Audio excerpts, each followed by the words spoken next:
नमस्कार दोस्तों, स्वागत है आपका हमारे चैनल में एजुकेशन फॉर नॉलेज में। आज के इस वीडियो में हम लोग एक न्यू चैप्टर यानी कि न्यू टॉपिक को कवर करेंगे। टॉपिक का नाम है पर्यावरण एवं पारिस्थितिकी, जिसे हम इन्वायरमेंट और इकोसिस्टम या इकोलॉजी बोल सकते हैं। बहुत इंपॉर्टेंट टॉपिक है, बहुत ज़्यादा सेंसिटिव है।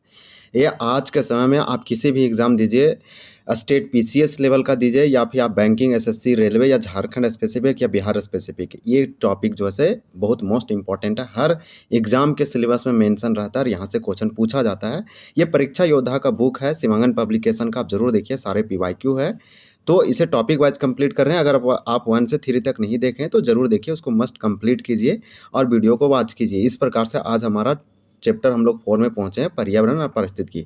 तो यहाँ से आपको जो है किसी भी एग्ज़ाम में देखने को मिलेगा। हर एग्ज़ाम में क्वेश्चन पूछा जाता है। ये टॉपिक आज तो बहुत ज़्यादा क्वेश्चन पूछा जाता है और भर भर के पूछा जाता है। तो आपका जो है ये टॉपिक स्ट्रॉन्ग होना चाहिए। यहाँ पे आपको उस प्रकार के क्वेश्चन मिलेंगे जो जेपीएससी पूछ रखा है और जेएसएससी पूछा है, यानी सारे पीवाईक्यू है। और आने वाले इसी एग्ज़ाम में फिर पूछा जाएगा झारखंड के जेपीएससी और जेएसएससी एग्ज़ामों में। तो आप अगर झारखंड के किसी भी एग्ज़ाम की तैयारी कर रहे हैं तो इसे आप ज़रूर देखिए। यहाँ से अधिक प्रश्न नहीं, एक छोटा सा वीडियो होगा, 2 पेज का मात्र है, बहुत ही अच्छे से कंप्लीट करेंगे। आप ज़रूर इस बुक को देखिए। इसका सेकंड संस्करण है परीक्षा योद्धा का। फर्स्ट क्वेश्चन जो पूछा गया है वो 11 से 13 जेपीएससी यानी 2024 का लेटेस्ट क्वेश्चन है। भारतीय संविधान के किस अनुच्छेद में राज्य को पर्यावरण की रक्षा और उसमें सुधार करने तथा वन और वन्यजीव की सुरक्षा का उत्तरदायित्व दिया गया है? तो ये आपका सिंपल आंसर हो जाएगा 48 ए। आपको बता देते हैं कि 48 ए सब क्लॉज ए है या फिर 48 ए आप बोल सकते हैं, या आपका जो है से राज्य के नीति निर्देश तत्व में उसके नीति निर्देशक तत्व के अंतर्गत आता है। और ये बताया गया है संविधान में कि राज्य का ये कर्तव्य है कि वो पर्यावरण पारिस्थितिकी का सुरक्षा करेगा। तो भारतीय संविधान में पर्यावरण की रक्षा और उसमें सुधार और वन जीवों की सुरक्षा, इतने सारे पॉइंट आप याद रखिए। ये किसका कर्तव्य है? तो राज्य को कर्तव्य है। अनुच्छेद 48 ए है। एक अनुच्छेद और है जो कि 51, आप याद रखिए, 51 का ए और सब क्लॉज जी, ये वाला जो है इंपॉर्टेंट होगा। इसमें बताया गया है कि नागरिक यानी व्यक्ति का कर्तव्य है कि जो है पर्यावरण की रक्षा, उसमें सुधार और वन्य जीवों की सुरक्षा का। तो ये संविधान में कई जगह मेंशन है पर्यावरण से संबंधित। और ये 11 से 13 जेपीएससी में पूछा, जो कि 2024 में पूछा। यहाँ से इसके बारे में डिटेल दिया गया है कि भारतीय संविधान के अनुच्छेद 48 ए में कहा गया है कि राज्य को पर्यावरण की रक्षा और सुधार करने का प्रयास करना चाहिए। इसके साथ देश के वनों और वन्य जीवों की सुरक्षा करने का भी दायित्व है। आप सिर्फ पर्यावरण नहीं, आप हमें उसमें सुधार तो करना है, पर्यावरण की रक्षा प्रोटेक्ट करना है, और जितने भी पेड़ पौधे और वाइल्ड लाइफ है उस सारे को प्रोटेक्ट करना है। अनुच्छेद 42 में संविधान संशोधन अधिनियम 1976 के तहत संविधान में जोड़ा गया था। यानी कि ये वाला जो है मूल संविधान में नहीं था, बाद में जोड़ा गया, और यह अधिनियम 1976 के अंतर्गत जोड़ा गया है संविधान को संशोधन करके। 42वें संविधान संशोधन, यह अनुच्छेद संविधान के भाग 4 के राज्य के नीति निर्देशक सिद्धांतों के अंतर्गत आता है। तो ये वाला देखिए बहुत इंपॉर्टेंट होगा। और अब आपको हम बता दिए हैं कि 4 ए या क में जो है से 51 ए जी, ये वाला आप याद रखिए। ये नागरिकों का कर्तव्य है पर्यावरण का रक्षा करना। आपको यहाँ देखिए फिर से क्वेश्चन पूछा जा रहा है। ये पीजीटी 2023 का क्वेश्चन है, लेटेस्ट क्वेश्चन है। झारखंड राज्य किस राष्ट्रीय देखिए पारिस्थितिकी लक्षण वर्णन क्षेत्र के अंतर्गत आता है? तो आपका हो जाएगा डी, क्षेत्र 12 और 13 दोनों। तो इस प्रकार के क्वेश्चन आपको कहीं देखने को नहीं मिलेगा। झारखंड राज्य राष्ट्रीय पारिस्थितिकी लक्षण वर्णन क्षेत्र 12 और 13 के अंतर्गत आता है। अब आपका क्वेश्चन दिया है कि झारखंड राज्य को कितने कृषि पारिस्थितिकी क्षेत्रों में विभाजित किया गया है? तो आपका होगा 7। SIPT 2017 का क्वेश्चन है। यहाँ पे सिंपल क्वेश्चन पूछा गया आपसे कि कृषि पारिस्थितिकी यानी कि एग्रीकल्चर इकोसिस्टम जो है कृषि उत्पादन प्रणालियों से संबंधित पर्यावरणीय प्रक्रियाओं के व्यवस्थित अध्ययन को कहते हैं। इसमें खेती से होने वाली पर्यावरणीय हानि, चाहे वह प्रदूषण हो या वनों व वन्य जीवों के क्षति या अन्य कोई दुष्प्रभाव को कम करने के उपाय विकसित करने पर भी बल दिया जाता है। झारखंड को 7 कृषि पारिस्थितिकी क्षेत्रों में विभाजित किया जाता है। सबसे मोस्ट इंपॉर्टेंट यही होगा। इस प्रकार से क्वेश्चन पूछा जाएगा तो आपसे गलती नहीं होना चाहिए, क्योंकि ये जो टॉपिक है बहुत ही इंपॉर्टेंट है। झारखंड राज्य के कृषि पारिस्थितिकी तंत्र में मिट्टी और पौधे के पोषक तत्वों के नुकसान में प्रमुख योगदान करता है। तो कौन सा, इसका ऑप्शन देखते हैं और इसको चलिए देखते हैं। यहाँ पे देखिए दिया गया है, यहाँ पे आपका राइट आंसर डी हो जाएगा, सीड और गली, इस प्रकार से इरोजन दोनों। तो आपका पीजीटी 2023 में दिया गया है। यहाँ पे पूछा जा रहा है, यहाँ बताया गया है व्याख्या एक्सप्लेनेशन में कि सीड और गली इरोजन झारखंड राज्य के कृषि पारिस्थितिकी तंत्रों में मिट्टी और पौधों के पोषक तत्वों के नुकसान में प्रमुख योगदान करता है। नेक्स्ट आपसे पूछा जा रहा है, ये क्वेश्चन पूछा गया जेपीएससी बैकलॉग में, तो आप समझ पा रहे हैं कि जेपीएससी 1 से 2 क्वेश्चन पर्यावरण एनवायरनमेंट से पूछता है, इसका सिलेबस में मेंशन है। झारखंड में कृषि का कौन सा तरीका पर्यावरण के लिए अधिक हानिकारक है? तो सिंपल क्वेश्चन है, रासायनिक खाद का प्रयोग। अगर हम समोच्च जुताई करेंगे तो सॉइल इरोजन, जिसे मृदा अपरदन कहते हैं, वो रुकता है। ये एकदम बहुत ही बेस्ट चीज़ है। वन ऑफ द पहाड़ी क्षेत्रों में, उत्तर पूर्वी या हिमालय क्षेत्र में आपको देखने को मिलेगा समोच्च, इसे काउंटर प्लॉगिंग कहते हैं। तो ये बहुत अच्छा चीज़ है। मशीनों का प्रयोग, मशीन के प्रयोग से पर्यावरण के बहुत ज़्यादा हानिकारक नहीं होगा, लेकिन हाँ होता है, लेकिन उतना भी हानिकारक नहीं होता है। ये पूछा पर्यावरण के लिए अधिक हानिकारक पूछ रहा है। तो जैविक खाद के, जैविक नहीं, जैविक का मतलब होता है बायो फर्टिलाइजर, या फिर आप समझिए कि ये जो है ऑर्गेनिक फार्मिंग है, तो इससे भी पर्यावरण को नुकसान नहीं होगा। हम पेस्टिसाइड और फर्टिलाइजर ये सब यूज करेंगे तो जो है हमारा पर्यावरण बहुत ज़्यादा नुकसान हो जाएगा। तो इस प्रकार से जेपीएससी बेस्ट क्वेश्चन पूछा। ये आपका जो है कॉन्सेप्ट बेस्ड क्वेश्चन था कि झारखंड में रासायनिक खाद का प्रयोग पर्यावरण के लिए अधिक हानिकारक है, क्योंकि यह भूमि को प्रदूषित करता है। जो फर्टिलाइज़र होता है वो अगर किसान अधिक यूज करे तो पर्यावरण को, मिट्टी को, खास करके पानी को बहुत ज़्यादा दूषित या प्रदूषित करता है। कौन सा सिंचाई प्रणाली जलीय पारिस्थितिकी को बढ़ाता है? तो आपका यहाँ पे जेपीएससी बैकलॉग 2024 का क्वेश्चन है। राइट आंसर होगा तालाब। ये क्वेश्चन क्या पूछा कि कौन सा ऐसा सिंचाई प्रणाली है, मतलब इरिगेशन या इरिगेटिंग सिस्टम है जो आपका जलीय परिस्थितियों को बढ़ाता है। तो यहाँ पे हम इसको बोलेंगे एक्वेटिक इकोसिस्टम। तो एक्वेटिक इकोसिस्टम सबसे अधिक आपको पौंड देखने को मिलेगा। पौंड में आपको पेड़ पौधा, जीव जंतु बहुत प्रकार के रहते हैं। तो ये पूछा जलीय पारिस्थितिकों को बढ़ाता है, तो यही एक आपका पौंड है। पौंड का मतलब तालाब है, तालाब में हर तरह के जीव जंतु है। नहर में आपको सब कुछ नहीं मिल सकता है। जलीय पारिस्थितिकी मतलब एक्वेटिक इकोसिस्टम जिसमें सब कुछ हो। यहाँ पे साफ साफ लिख रखा है कि झारखंड में तालाब सिंचाई प्रणाली जलीय पारिस्थितिकों को बढ़ाता है। तालाब जल प्रबंधन के प्रमुख मुद्दों और जलवायु परिवर्तन के पर्यावरणीय समस्याओं जैसे पोषक तत्व प्रतिधारण, वर्षा अवरोधन और कार्बन निक्षेपण के लिए अस्थायी समाधान प्रदान करते हैं। तालाब एक महत्वपूर्ण मीठे पानी का आवास है जो परिदृश्य स्तर पर जैविक विविधता को बनाए रखने में महत्वपूर्ण भूमिका निभाता है। तो ये सब क्वेश्चन रिपीट हो सकता है और यहाँ से आपका कॉन्सेप्ट बिल्ड तो हो ही रहा है। ये सब जो है आपका जो है बहुत इंपॉर्टेंट दे रखा है, एक्सप्लेनेशन के साथ आप देख रहे हैं। 11 से 13 जेपीएससी 2024 में पूछा गया था कि कौन सा ऐसा या सा या से कारक है जो झारखंड के जैव विविधता को नुकसान पहुंचा रहा है। तो यहाँ पर आपका डायरेक्टली आंसर हो जाएगा डी, उपरोक्त सभी, यानी ऑल ऑप्शन जो हमारा करेक्ट है। क्योंकि झारखंड में अगर हम बात करें बायोडायवर्सिटी यानी जैव विविधता के नुकसान यानी लॉस, बायोडायवर्सिटी लॉस जो पहुँचा रहा है वो अंधाधुंध शहरीकरण यानी कि अर्बनाइजेशन के कारण जो है बहुत ज़्यादा जो है बायोडायवर्सिटी लॉस हो रहा है। पेड़ पौधे सड़क बनाने के कारण, यानी नियोजित तरीके से नहीं, बिना सोचे समझे, अनियंत्रित आंख मूंद के औद्योगिकरण, इंडस्ट्रियलाइजेशन हो रहा है, उसके कारण भी बायोडायवर्सिटी लॉस होता है।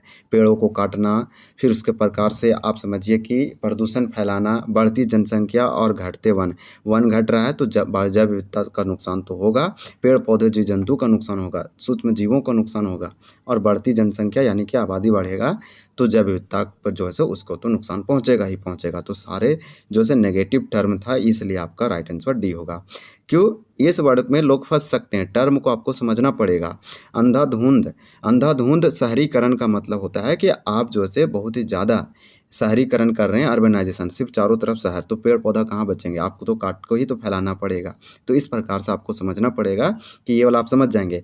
अनियोजित का मतलब होता है कि आप बिना प्लानिंग किए हुए औद्योगिकरण कर रहे हैं कि उसका इफेक्ट क्या पड़ेगा पर्यावरण पर, आप उसको सोचे नहीं। अनियंत्रित, आप कंट्रोल तरीके से नहीं, अनकंट्रोल तरीके से इंडस्ट्रियलाइजेशन एस्टेब्लिश किए हैं यानी स्थापित किए हैं, तो ये भी होगा। जनसंख्या तो बढ़ ही रहा है तो उसके कारण से जैव विविधता, पर्यावरण यानी बायोडायवर्सिटी जो है पारिस्थितिकी को नुकसान हो रहा है।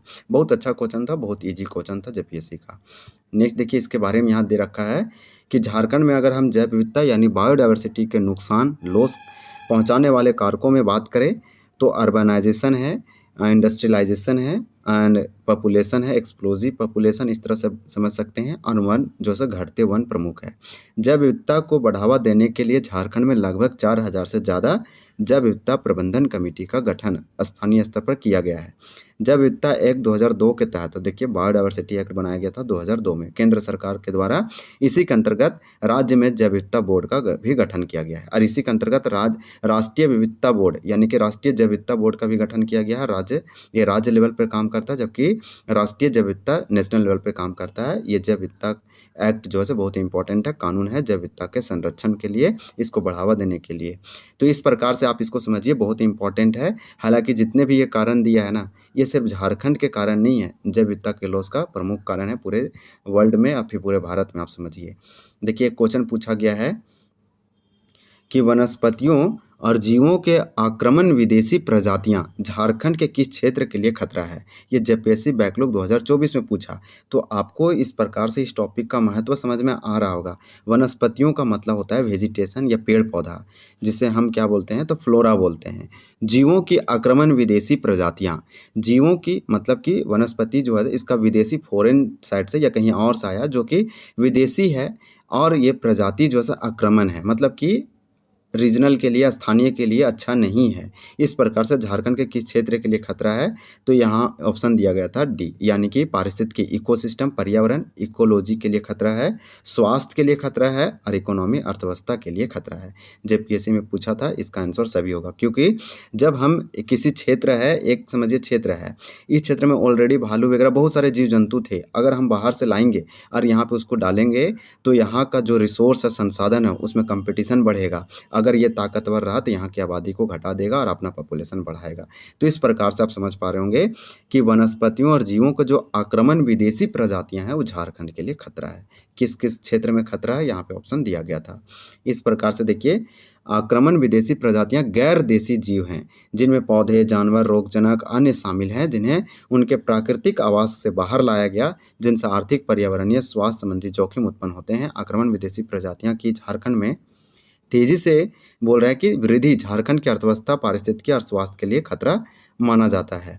यहाँ क्वेश्चन पूछा गया था, ये 11 से 13 जेपीएससी 2024 में पूछा गया कि झारखंड में गिद्धों की संख्या, गिद्धों का मतलब वल्चर समझिए, झारखंड में गिद्ध जो है मुख्यतः तीन प्रकार के या दो प्रकार के पाया जाता है। तो झारखंड में गिद्धों की संख्या तेजी से गिरावट या कमी होने का प्रमुख कारण क्या है। तो दिया पशुओं में दवाओं का अनियंत्रित उपयोग, शिकारियों द्वारा गिद्धों का अंधाधुंध शिकार, तो गलत है। तो इस प्रकार से यहाँ पे आपसे पूछा गया था, तो सिंपल एक समझिए, गिद्धों के प्राकृतिक आवास में जल प्रदूषण, तो नहीं, सिंपल इसका आंसर ये होगा पशुओं में दवाओं का अनियंत्रित उपयोग। जितने भी एनिमल्स है उसमें अनकंट्रोल तरीके से दवा, मेडिसिन का यूज हुआ, जिसके कारण से अब गिद्धों का पशुओं से क्या लिंक है, तो जो पशु है अगर दवा दिया जाता है, मान लीजिए उसको डिजीज रोग हो गया, अब हम उसमें दवा देंगे तो वो गाय को हम इलाज कर रहे थे, अब किसी कारण से वो नहीं बच पाई, अब गाय या जो है जानवर का, पशु का जो है डेथ हो जाता है। अब वो उसको तो कौन खाएगा, तो वल्चर, गिद्ध जो है उसको खाता है, साफ करता है। वो इस एक प्रकार का इन्वायरमेंट के लिए बहुत अच्छा चीज़ है गिद्ध। तो वो क्लीन करता है, बीमारी से दूर रखता है पर्यावरण, वातावरण को।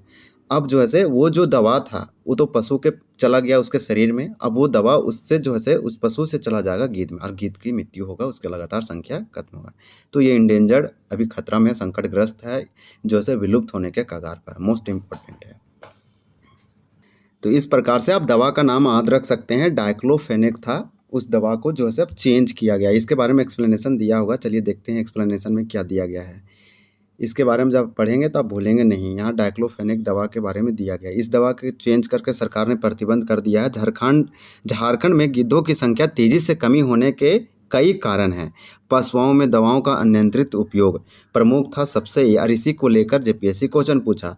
पशुओं में जो प्रयोग किए जाने वाला दवा था वो डाइक्लोफेनाक दवा, जिसका इस्तेमाल पशुओं में बुखार, सूजन, उत्तेजना की समस्याओं में किया जाता था। इस दवा के प्रयोग से पशुओं में गुर्दे यानी किडनी, यकृत मतलब लीवर, अन्य अंगों पर उसका गहरा प्रभाव पड़ता था। जब ये जानवर मर जाते थे तो गिद्ध उनके शवों को खा लेते थे, और इस दवा से दूषित जो उत्तकों के संपर्क में आ जाते थे, जिससे कुछ ही दिनों में गिद्धों की किडनी फेल हो जाती थी और जो से उनकी मृत्यु हो जाती थी। उसके बाद लिख रखा है कि जो गिद्ध है यानी वल्चर है, उसकी संख्या कम होने का प्रमुख कारण प्राकृतिक आवास का नुकसान, यानी कि आपको ये समझना पड़ेगा हैबिटेट लॉस भी एक प्रमुख कारण था। सिर्फ दवाओं में अनियंत्रित जो है पशुओं में अनियंत्रित दवाओं का यूज से ही तो हुआ, वो तो मेन कारण है, लेकिन आपको हैबिटेट लॉस, जिसे प्राकृतिक आवास का नुकसान कहते हैं, वो मृत जानवरों का मांस, तो ये वाला जो सूची से लिंक है, तो मृत जानवरों का मांस खाने से यूरिक अम्ल बनना और उत्खनन और विस्फोटक प्रमुख है। तो इस प्रकार से दे रखा है कि झारखंड में हजारीबाग में गिद्धों का संरक्षण हेतु प्रोविजनल वल्चर्स सेफ जोन बनाया गया है। पूरे झारखंड में अगर देखें तो सबसे अधिक आपको हजारीबाग जिला में गिद्धों की संख्या देखने को मिलेगा। कोडरमा जिले में गिद्ध भोजनालय की व्यवस्था किया गया है, लेकिन गिद्ध जो है इसके 2-3 प्रकार है जो कि झारखंड में पाए जाते हैं, मुख्य रूप से हजारीबाग में। तो ये वाला जो है कॉन्सेप्ट बहुत अच्छा से बता रखा है और दे रखा है। आप ये वाला पढ़ेंगे, कॉन्सेप्ट आपका क्लियर होगा तो इस प्रकार से क्वेश्चन आपसे गलती नहीं होगा। बहुत अच्छा दिया, इसका स्क्रीनशॉट या फिर आप एक से अपने से पॉज करके इसे रीड कर लीजिए। दामोदर नदी गिरिडीह और दुर्गापुर के बीच जैविक मरुस्थल बन गई है क्योंकि 11 से 13 जेपीएससी 2024 में पूछा लेटेस्ट क्वेश्चन है। इस जल क्षेत्र में जीवों का अस्तित्व संभव नहीं है क्योंकि मरुस्थल का मतलब डिजर्ट है। इसके दो प्रकार का होता है, शीत मरुस्थल और गर्म मरुस्थल। आप जानते हैं इस प्रकार से, जैसे कोल्ड डिजर्ट और हॉट डिजर्ट कहते हैं। तो मरुस्थल ये पूछा जैविक मरुस्थल, मरुस्थल का एक प्रकार है जैविक मरुस्थल, मतलब ऐसा मरुस्थल जिसमें जीव जंतु पेड़ पौधे कुछ है ही नहीं है। तो इसका कारण ये है कि जीवों का अस्तित्व संभव नहीं है। क्यों? क्योंकि ये जैविक मरुस्थल बन गया। और ये जैविक मरुस्थल क्यों है? इसका कारण है प्रदूषण। उसमें ज़्यादा रेडियो एक्टिव है या फिर रेडियोधर्मी है, यूरेनियम है, थोरियम है। इस प्रकार से आपको समझना पड़ेगा कि दामोदर नदी झारखंड की सबसे बड़ी लॉन्गेस्ट रिवर है, लार्जेस्ट रिवर है, उसके बाद डीपेस्ट रिवर भी है। और जो है दामोदर नदी जो है बंगाल का सोरो यानी कि आप समझिए शोक नदी के नाम से जाना जाता है और झारखंड का तो लाइफलाइन है। लेकिन सबसे प्रदूषित नदी का भी टैग था, लेकिन अभी नहीं है, ख़त्म हो गया। गिरिडीह और दुर्गापुर जो दामोदर नदी है, ये दोनों के बीच में जैविक मरुस्थल बन गई है। इसका कारण है कि यहाँ पे जीवों का अस्तित्व नहीं है। अब जीव जंतु नहीं है इस नदी में, इस रीजन में, तो जैविक मरुस्थल ही कहेंगे। डिजर्ट हो गया क्योंकि एक प्रकार का रेगिस्तान हो गया। इसके बारे में डिटेल से दिया है कि दामोदर नदी को प्रदूषक के कारण इसे जैविक मरुस्थल के रूप में जाना जाता है। वैश्विक देखिए, जैविक मरुस्थल नदी एक ऐसी नदी है जहाँ जीवों का अस्तित्व संभव नहीं है क्योंकि खदानों और उद्योगों और शहरों और कृषि क्षेत्रों से निकलने वाली प्रदूषकों को भारी मात्रा में गिरिडीह दुर्गापुर कहाँ है? तो आप जानते हैं बंगाल में है, पश्चिम बंगाल। इंपॉर्टेंट है, दुर्गापुर आयरन स्टील के लिए जाना जाता है। गिरिडीह के बीच दामोदर नदी के पानी की गुणवत्ता को इतना खराब कर दिया कि यह वस्तुतः जैविक रेगिस्तान मतलब कि मरुस्थल डिजर्ट बन गया। इस प्रकार से आपको याद रखना है। इस ऑप्शन से अगर हम मान लीजिए क्वेश्चन कभी नहीं पढ़े, ऑप्शन से पहुंचना था राइट तक, तो कैसे पहुंचते? इस वर्ड को समझना पड़ता है, उसके बाद आप डायरेक्टली पहुंच पाते। इस क्षेत्र में बालू का निक्षेप अत्यधिक है, तो बालू का मात्रा अधिक है, डिपॉजिट है, तो उसे मरुस्थल तो बोलेंगे, जैविक मरुस्थल क्यों बोलेंगे? तो ये तो ऑप्शन तो कट रहा है। इसके बाद इस जल क्षेत्र में जल का रंग काला है, तो काला है तो आप तो इस जैविक मरुस्थल नहीं बोल सकते हैं। इस जल क्षेत्र में जल नहीं है तो इसको क्या जैविक मरुस्थल? जैविक मरुस्थल मतलब जहाँ, देखिए आप मरुस्थल पढ़े होंगे, मरुस्थल में कम वर्षा होता है, तापमान अधिक होता है, दिन में जो है तापमान अधिक, रात में तापमान कम होता है। उसके बाद यहाँ जीव जंतु, पेड़ पौधे, वनस्पति, फ्लोरा और फोना यानी प्लांट और जीव जंतु बहुत कम पाए जाते हैं। तो यहाँ पे जीवों से एक ही लाइन में लिख रखा था कि जीव का अस्तित्व संभव नहीं है, आदमी इजिली इसमें पहुँच सकता था ऑप्शन में। इस प्रकार से ये क्वेश्चन ईजी दे रखा था। इसी प्रकार से आप जो से दूसरे क्वेश्चन में भी आसानी से ऑप्शन से पहुँच सकते थे। जैसे में ये वाला, झारखंड में गिद्धों की संख्या तेज है, गिद्ध कम क्यों होगा? तो शिकारियों द्वारा गिद्धों का अंधाधुंध शिकार, ये वाला रीज़न हो सकता है अगर स्ट्रॉन्ग माने तो। लेकिन फिर देखा गिद्धों में प्राकृतिक वास में ध्वनि प्रदूषण से तो नहीं होगा। किसी भी जीव की अत्यधिक जनसंख्या तेजी से कमी ध्वनि प्रदूषण से और दूसरे जीव ही तो कम हो सकते थे, गिद्ध ही क्यों कम होंगे? तो ये वाला ऑप्शन नहीं हो सकता था। इस प्रकार से गिद्धों के प्राकृतिक वास में जल प्रदूषण, तो जल वाटर पॉल्यूशन से गिद्धों के लेन देन है लेकिन इतना नहीं है। जल प्रदूषण से जल में रहने वाले जीव जंतु को नुकसान होगा, पेड़ पौधा को नुकसान होगा, मानव को नुकसान होगा, गिद्धों को बहुत कम नुकसान होगा। इस प्रकार से आप देख पा रहे होंगे। इस प्रकार से ये वाला जो ऑप्शन है, आप इसमें जा सकते थे या इसमें जा सकते थे, लेकिन इससे भी स्ट्रॉन्ग तो ये है कि पशुओं में आप जब ये जान जाएंगे कि गिद्ध जो है कार्निवोर्स होते हैं, जीव जंतुओं का मांस वगैरह खाते हैं, तो आप तो डायरेक्टली इसी में मारते हैं क्योंकि ये पशुओं में दवाओं का अनियंत्रित उपयोग हुआ और गिद्ध तो जानवर को खाते हैं, इसी जानवर को खाया मरने के बाद। आपको एक थोड़ा सा लिंक इसमें समझ में आना चाहिए, तब ये वाला आप सही कर पाएंगे। तो ये हमारा समाप्त होता है झारखंड की अर्थव्यवस्था, ये चैप्टर 5 है, इसको कंप्लीट करेंगे। ये क्वेश्चन सारे के सारे इन्वायरमेंट कॉन्सेप्ट बेसिस होता है, इसे आप 1-2 बार पढ़िए और इसका एक्सप्लेनेशन देखिए, सारे एग्जाम के लिए क्वेश्चन को सिक्योर कीजिए। चलिए, आप वीडियो देखने के लिए बहुत बहुत धन्यवाद। आप चैनल को जरूर सब्सक्राइब कीजिए, इसी प्रकार से इस चैप्टर का और भी वीडियो आपको मिलता रहे।